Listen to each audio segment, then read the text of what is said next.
Hormuz జలసంధిలో మంటలు, వాషింగ్టన్లో ఒక సంతకం, ప్రపంచవ్యాప్తంగా పెట్రోల్ మంటలు చెలరేగుతున్నాయి. ఒక దేశం యుద్ధం చేస్తే ప్రపంచం మొత్తం ఇంతలా మూల్యం చెల్లించుకోవాలా? ఇదే ఇప్పుడు ప్రతి కామన్ మ్యాన్ మైండ్లో మెదులుతున్న ఒక క్వశ్చన్. ఒకవైపు మండుతున్న ఎండలు, మరోవైపు భారీగా పెరుగుతున్నటువంటి క్రూడ్ ఆయిల్ ధరలు. సామాన్యుడి జేబుకు చిల్లు పడబోతోందా? గ్లోబల్ ఎకానమీకి మళ్ళీ గ్రహణం పట్టిందా? అమెరికా అధ్యక్షుడు డొనాల్డ్ ట్రంప్ తీసుకున్నటువంటి ఒక్క నిర్ణయం ఇప్పుడు ప్రపంచ దేశాలపై గుండెల్లో రైళ్లు పరిగెత్తిస్తోంది. రష్యా చమురు కొనుగోళ్లపై మినహాయింపు పొడిగించేందుకు వైట్ హౌస్ నో చెప్పింది. శనివారంతో ఆ గడువు ముగిసిపోయింది. అంటే ఇక నుంచి రష్యా ఆయిల్ మార్కెట్లోకి రావడం కష్టం. ఇది కేవలం ఒక సంతకం కాదు, ప్రపంచంపై విసిరినటువంటి ఎకనామిక్ బాంబ్ ఇది. ట్రంప్ చిన్న సైన్తో మనం ఎన్ని కష్టాలు ఎదుర్కోవాలో డీటెయిల్డ్గా ఈ వీడియోలో చూద్దాం. వెల్కమ్ టు ఆర్టీవీ, నేను మీ జర్నలిస్ట్ మనోజ్. ఇక అమెరికా నిర్ణయం ఇప్పుడు గ్లోబల్ మార్కెట్ని షేక్ చేస్తోంది. The exemption is over. Russia చమురుపై ఉన్నటువంటి మినహాయింపును పొడిగించేందుకు ట్రంప్ నో చెప్పారు. ఇది కేవలం పాలిటిక్స్ కాదు, మీ వంటింటి బడ్జెట్పై పడబోతున్నటువంటి ఒక చావు దెబ్బ లాంటిది. నేను చెప్తోంది నిజమే. కొంచెం ఫ్లాష్ బ్యాక్లోకి వెళ్దాం. మార్చ్ 2026 ఇరాన్ యుద్ధం మొదలైంది.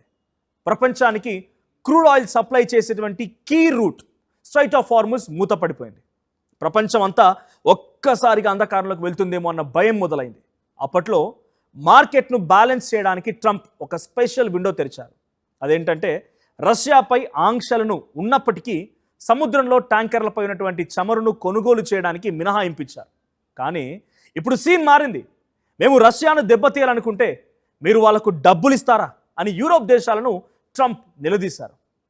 ఆ ఒత్తిడికి తలొగ్గి మే 16న ముగిసినటువంటి డేటాను, అంటే ఆ డేట్ని పొడిగించేందుకు ట్రంప్ ఒప్పుకోలేదు. ఇక ట్రెజరీ సెక్రటరీ స్కాట్ బెసెంట్ ఇక పునరుద్ధరణ లేదని అనౌన్స్ చేశారు. ఒక హింట్ కూడా ఇచ్చేశారు. ఇక్కడే అసలు ట్విస్ట్ ఉంది. ఈ నిర్ణయం వల్ల రష్యా కంటే ఎక్కువ నష్టపోయేది మనమేనా? సామాన్యులమా? భారతదేశమా? 2026 మార్చిలో భారత్ 4.5 మిలియన్ బ్యారెళ్ల క్రూడ్ ఆయిల్ దిగుమతి చేసుకుంది. అందులో 50%, అక్షరాల 50% రష్యా నుంచే మనం కొనుగోలు చేసుకున్నాం. మిడిల్ ఈస్ట్ నుంచి ఇండియాకు వచ్చేటువంటి ఈ ఆయిల్లో 61% పడిపోయినా రష్యానే మనకు ఆపద్బాంధవుడుగా మారిపోయింది. కానీ ఇప్పుడు ఆ గేట్ మూసుకుపోయింది. అమెరికా ప్రెసిడెంట్ సైన్ చేసేశాడు. ఇక్కడ కామన్ మ్యాన్ కిచెన్లో గ్యాస్ సప్లై మంట తగ్గుతూ వచ్చింది. అక్కడ యుద్ధాలు జరుగుతాయి. ఇక్కడ తండ్రి తన కొడుకు స్కూల్ వ్యాన్ ఫీజు కట్టలేక తలదించుకుంటాడు. నేను చెప్తున్న మాటలు మీకు కొంత ఆశ్చర్యం కలిగించవచ్చు, బట్ ఎగ్జాక్ట్గా జరుగుతుంది అదే, జరగబోయేది కూడా అదే. అయితే ఇప్పటికే లీటర్ పెట్రోల్ పైన 3 రూపాయలు పెరిగింది. మన భారత ప్రభుత్వం 3 రూపాయల వరకు పెంచేసింది. గ్యాస్ ధరలు మండిపోతున్నాయి. ఇప్పుడు రష్యా నుంచి వచ్చేటువంటి చమురు ఆగిపోతే inflation is not just a word, అది కేవలం ఒక పదం మాత్రమే కాదు, ఇండియాకు అది ఒక పెద్ద పీడకల్ లాంటిది. ధరలు పెరుగుదల అనేటువంటి దయ్యం మళ్ళీ మనల్ని వెంటాడబోతోంది. ఇక ట్రంప్ నిర్ణయం వెనుక ఉన్న లాజిక్ రష్యా వార్ ఫండ్ని ఆపడం, ఫైనాన్షియల్గా రష్యాని కిల్ చేయడం. కానీ వాస్తవం ఏంటంటే, మార్కెట్లో డిమాండ్ ఉంది, సప్లై లేదు. డిమాండ్ అండ్ సప్లై గ్యాప్ పెరిగితే ధరలు ఆకాశాన్ని ఆటడం ఖాయం. ఒక్కసారిగా అదొక ల్యాడర్ లాగా పెరిగిపోతూనే ఉంటుంది. ఇక రష్యా ఏప్రిల్లో ఇప్పటికే 20% తక్కువ చమురు సప్లై చేసింది. ఇక ఇరాన్ రూట్ ఇంకా క్లియర్ కాలేదు.